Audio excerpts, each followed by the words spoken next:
আর এদিকে শিয়াল হাঁটছে। হঠাৎ সে দেখলো একটি মৃত হরিণ মরে মাটিতে পড়ে আছে। সে ওখানে গেল হরিণটির কাছে, গিয়ে দেখলো দুটি হরিণ ছানা পাশে দাঁড়িয়ে কাঁদছে। তারপর শিয়াল হরিণের ছানাদের বলল, কি হয়েছে ছানারা, তোমরা কাঁদছো কেন? শিয়াল মামা, আর বলো না, আমাদের মা আর পৃথিবীতে নেই। আমাদের মা মারা গেছে।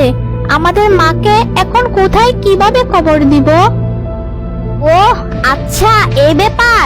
তোমরা দুজন চিন্তা করো না, তোমাদের মাকে আমি কবর দিয়ে আসবো। তুমি কি সত্যি বলছো শিয়াল মামা?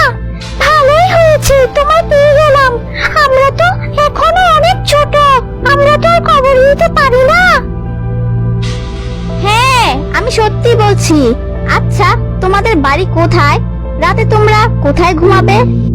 আরেকটু সামনেই একটি বড় গাছ আছে, আমরা দুজন ওই গাছের নিচেই ঘুমাবো। আচ্ছা ঠিক আছে, আমি তোমাদের মাকে নিয়ে গেলাম কবর দেওয়ার জন্য। রাতে তোমাদের কাছে আসবো, যাতে তোমরা ভয় না পাও। কে জানে তোমাদের মা যদি আবার ভূত হয়ে আসে। এই বলে চালাক শিয়াল সেখান থেকে চলে গেল। হাঁটছে আর মনে মনে বলছে, বোকা ছানারা, এখন গিয়ে তোদের মাকে খাবো, তারপর রাতে ওই গাছের নিচে গিয়ে তোদের খাবো। হা হা হা।